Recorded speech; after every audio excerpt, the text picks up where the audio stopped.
All right, so this clip is important because it can teach you when to spin, when to use the half spin.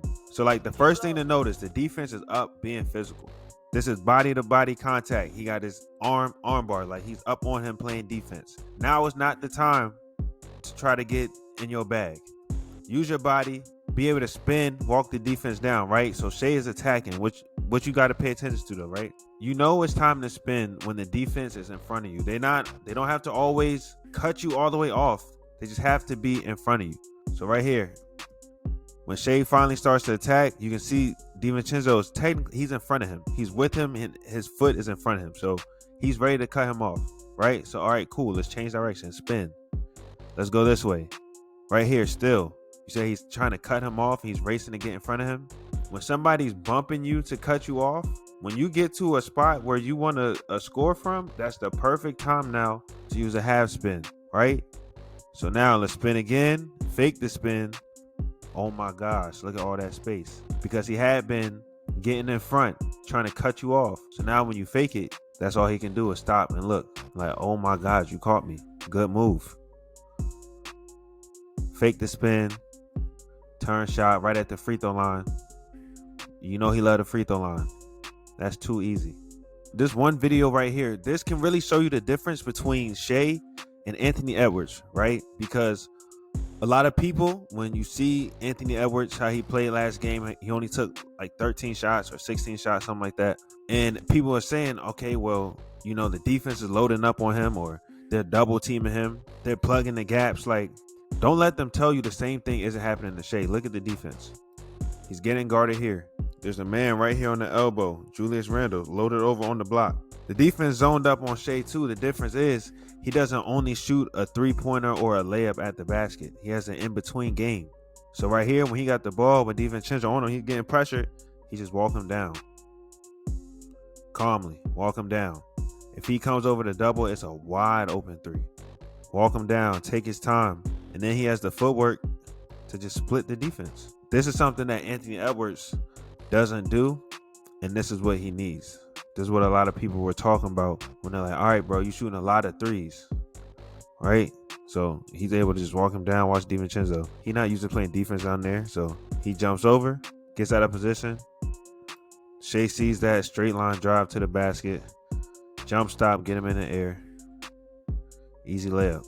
So on this play right here, I really just want you to watch to see the way Shai gonna use his shoulder to get Rudy Gobert all the way out the way, right? So on this ball screen coming down, he's gonna snake the ball screen, meaning he's gonna attack and he's gonna cross and go back the other way, right? The reason a lot of people do that is because when you're coming off this ball screen, the bigs angle most of the time, since you're coming down this way, they're gonna be angled so that their inside foot is their top foot because they're gonna be angled defensively this way.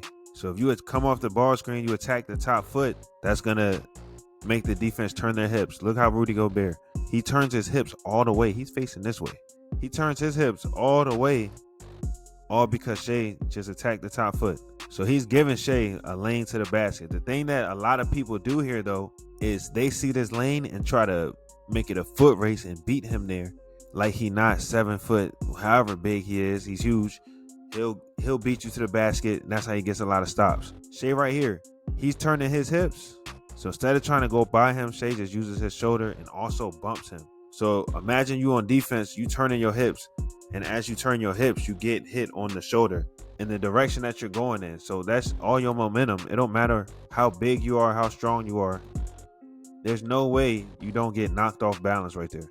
You're moving in that direction, you get some extra help. You could also learn when people miss shots too. Like for the situation that he's in, this is a great shot. This is a great look, right? 8 seconds on the clock, ISO. We need you to get a shot off. So he attacks downhill. The defense cuts him off, right? This is what it's important to learn. It's just how to read the defense and what your counter should be.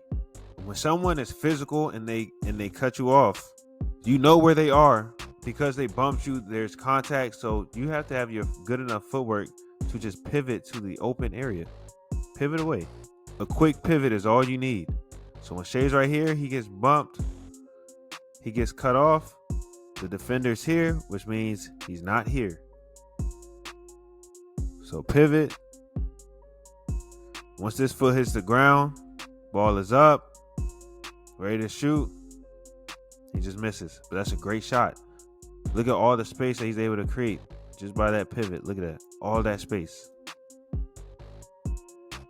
Great shot. That's why contact is important. That's why on offense, you should kind of seek contact, especially in the mid-range. I think that we just need to officially say all the best players in the league, if you're the best player on your team, you have to have a mid-range game. Because if not, you're hurting your team. Look at the defense right here, right? Defender. All 5 locked in on Shai. Zoned up on Shai, right? All 5. Look at Rudy Gobert. He's on the strong side. There's 3 defenders right there. Shai whole team on the other side of the court. They say, you got this. Okay, cool. Because he can score from the mid-range, everything doesn't have to be a layup or a 3. He's not worried. He's calm. He's patient.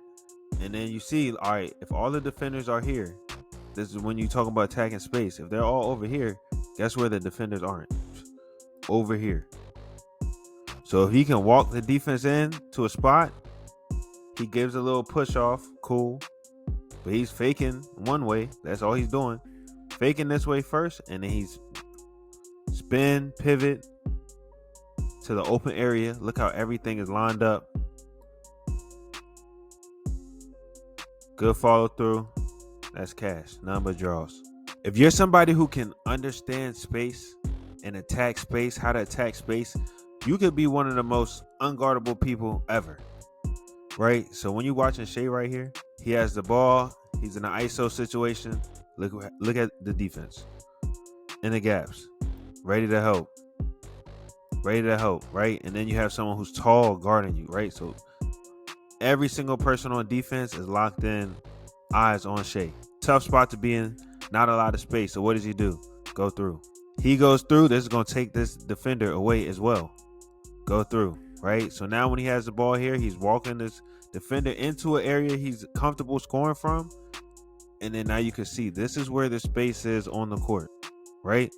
This is where the space is. So if you want to get a shot there, what do? You fake one way first, and then you get to the spot where the space is. So Shai's going to go here, fake the drive, get to the open spot. When your feet get set, when that last foot gets down, the ball needs to be up, and you need to be ready to go up into a shot. So he gets to that space, he gets ready to shoot, fade for a little bit more space, but that's how you score over a bigger defender. You get to the space, get to the spot that's open on the court, and get ready to shoot faster than they can get ready to contest. So this clip is a good lesson on using pace to get to your spot, right? So when he comes off this ball screen, Rudy Gobert's in the drop. Anthony Edwards now on his hip. Watch right here though. Rudy Gobert's coming over to stop him, contest the shot. So he just slows down right here and lets Rudy Gobert clear out, right? He comes downhill. He slows up right here. Rudy can't stay in the paint forever. He has to get back to his man too, who's diving hard. So if he stays too long, that's a layup. Or he'll force the help and he can skip it over to a shooter, right? So he waits for him to leave. That freezes Anthony Edwards too. So Anthony Edwards is on his hip now. And when Rudy Gobert leaves, he can attack again and get even deeper down in the paint, right? Anthony Edwards cuts him off though, so now what's he gonna do? Spin. And this is what I show everybody on any spin jumper. When this foot touches the ground, this foot right here, when it touches the ground, watch where the ball is.